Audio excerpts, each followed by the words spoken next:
So here we are, one of the 1,000 trails. Brian's fixing to go to the store today, the little store that we keep. And we started when we lived in San Diego. It was a great transition to do it while we were on the road because we can stop at places, or while we're camping, Brian can go into swap meets, he can go into flea markets, different places to buy stuff. And we have special places in the truck and in the old RV where we kept this stuff. And then when we came over here, where we were close to his store, he would basically clean them up and, you know, price them and put them in, and we make some money that way. We've tried to show family and friends a little bit of how to do this. So when you go buy something, you got to decide real quick if it's something you like, if it's something somebody else might like, and most importantly, how much can you sell it for and how much are you willing to pay to make that profit margin. So it's not as easy as it thinks, you know, like Storage Wars and those kind of shows make it a little they're great shows to watch, they're very entertaining. We would never be able to make money with the prices they pay for that kind of stuff. So, you know, those are TV shows, so they have a little bit of reality, a little bit of fantasy. Yeah, they make it look easy. It's not just the profit margin, like how much you're willing to pay and how much you're going to get out of it. It's what you're buying to begin with. It is, like he said, a matter of taste. So you can give the same person $100 and then go to the same flea market on the same day, and they're going to come out with totally different stuff. Right. So that's what Brian does, and before we actually take off out of Florida, he's taking the time to get the last of the stuff that we had collected at that house we rented. Yeah, this is the last of it. We got a storage, you know, a place to store the truck, right? Yeah. It's just down the street from Brian's store, so it's fantastic. So when we come over here, we have an extra truck so that he can do a lot of his work there. We're not trying to sell it to you guys. We're just kind of showing you, just so that you can see a little bit of what it is that we do instead of just talking about it. And how we get by on the road a little bit. There's so many ways that people that travel make money. And this one's kind of been unique for us because we haven't seen it a lot. It works out really great because you can do it while you travel. Yeah. So it's really good, you know. Yeah. You can buy it anywhere. Yeah, pretty much. Yard sales, flea markets, and you know, you can rent your antique store space anywhere. You can rent space at any of these stores, you know, they're everywhere. And you just rent 10 by 10 square feet or 10 by 20, whatever you want, to suffice, you know, the stuff you have, and you just keep it filled and they sell it for you. You don't even have to be there. So it works out really well.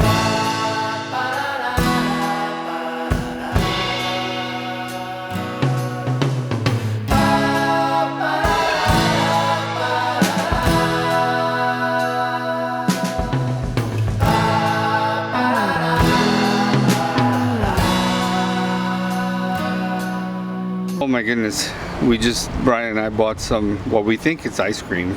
It's called bullies. And we think they're supposed to, Brian couldn't eat his, I ate mine and my eyes were rolling in the back of my head. We should probably take it away from the kids. We think they're meant to like add bits of it to like shakes and stuff. And I was at the store going, well, look, coconut ice cream. I love coconut ice cream. Emma, don't you think? I think that one's about to pass out. And this one's got the giggles, so we definitely got something going on here. Bullies. Does anybody know what this is supposed to be? It's really good tasting. It's like solid sugar and coconut. Axel just skipped over the hyper part and went right to crash. Are you done, baby? You save it for tomorrow. Yes, I'll save it for another year. Yeah, for another year indeed. Emma, on a scooter ride? Yeah, be careful. Don't do 200 miles an hour. Emma, you got about 3 more licks. That'll teach you for buying bullies. But I can Google it, of course, but I'd rather one of you tell me how silly we're being about buying this stuff and thinking it's ice cream. Is this your wedding ring? No, it's just a ring. Dad, where did you got it? I thought it could be Daddy. I got it a long time ago. Emma got a heart ring with an E on it. Can you get the other one for me? No, just one. You gotta show me you can take care of it, okay? I know how to take care of it. Okay, hold on to it really Dad good. knows Wear it how and to. put it up. Don't lose where you put it. Thank you, Dad. Oh, you're welcome. Look at my rings. Another advantage of being able to shop at swap meets. And he gave you that pretty yellow box. Yeah, it's very pretty. You got a little mirror right here too. we're sharing fingers. We're sharing fingers, he said. Look, this one is on the back. There. You have And a all the necklace. jewelry that the Emmy gave you is in there too. In there. And It's in my about big you. box. Oh. Gotcha. That's your other beauty box. But this one's full of my makeup and stuff. How much makeup do you have? I can't tell without counting. 12, 13, 14. That's all the stuff I got in like this big box. It's very I big. think the rain is winning. I know.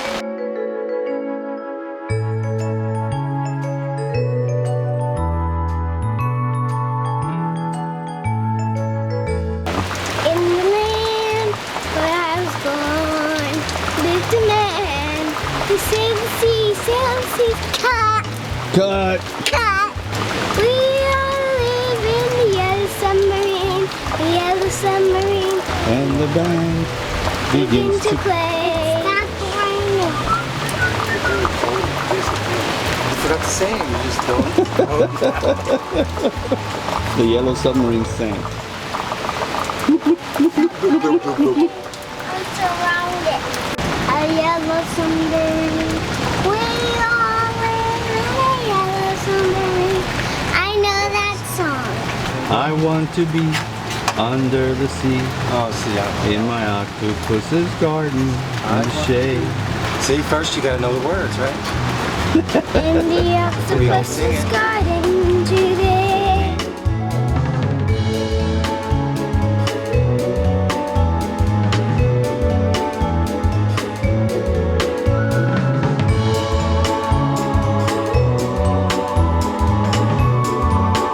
So we got a bit of an awakening this morning. One of my pet peeves is when alarms go off, like at 7, 8 o'clock in the morning, and wake up the whole neighborhood. We live so close to each other as it is. We've always been like, oh, come on, who's gonna steal you here? Well, this morning I was putting my shoes on and this alarm goes off, and as I'm rolling my eyes, Brian's looking at me going, "Isn't that our truck?" And I'm like running outside and trying to turn on the truck, open, close, nothing works. As I'm running outside, I'm trying to at the same time to look at the windows to see if people are giving me the finger out their windows. Not like we do them.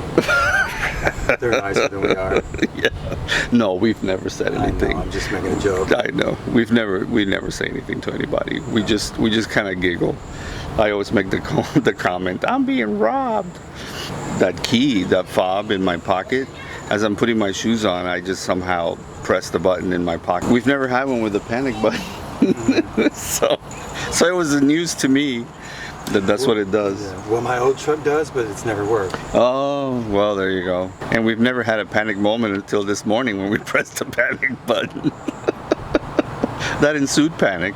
I felt so bad. Everybody woke up at 7:54 this morning Just to look at us. just to look at us, because we're not looked at enough. Let's cause some. I tell you.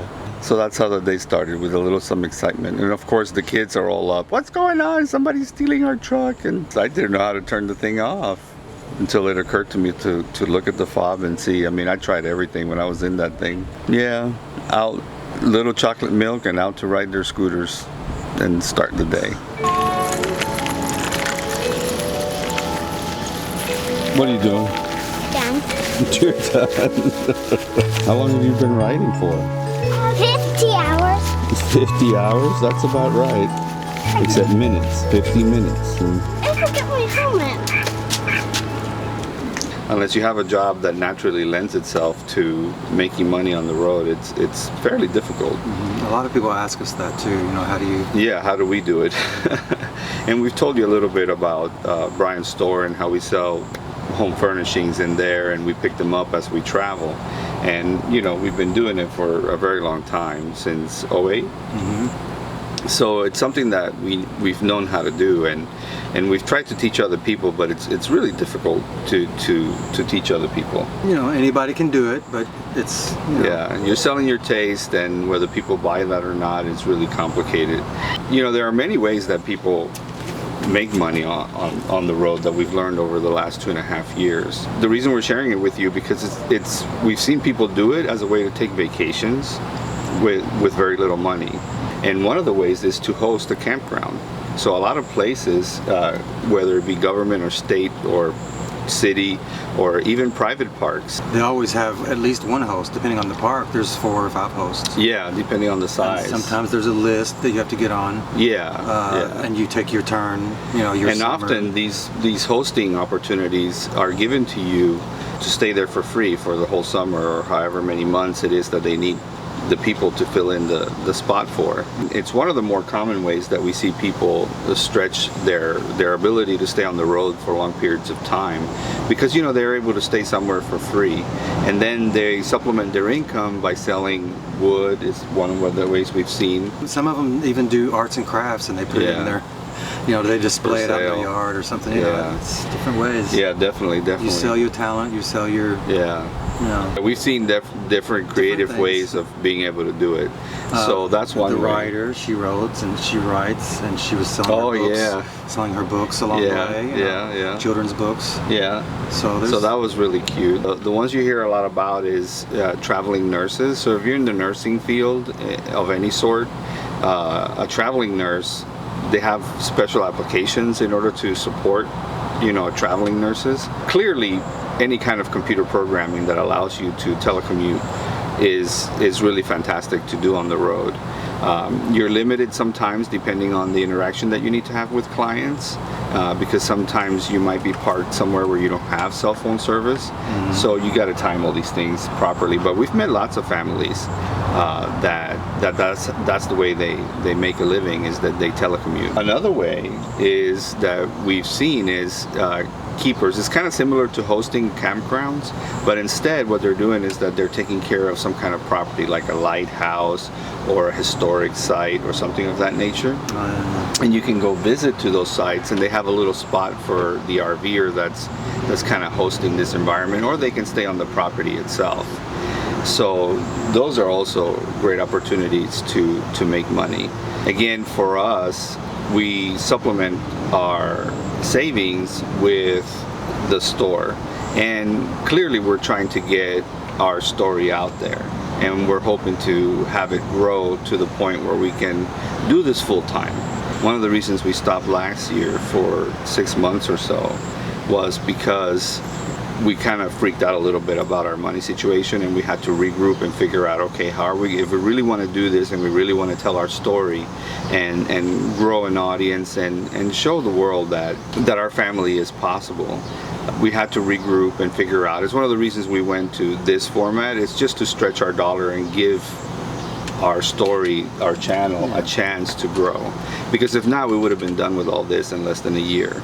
So this gives us a lot more time. It's definitely puts us in a position where we can actually give it a real go to our channel. And now that we're back on the road, and we're very excited about bringing you a little show a couple of times a week is our goal. Yeah, just share our adventures. Yeah, it's funny because we don't get to watch movies very often. Again, we're really ultra busy.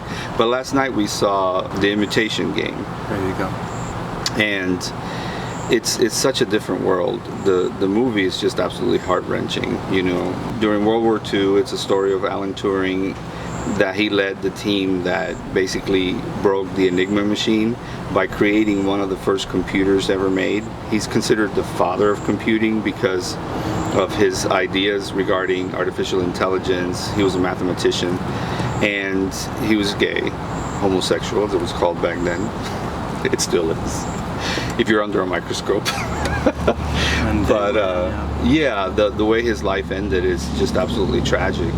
And it's how life used to be, and people were still being arrested and charged with these things until 1967 in England.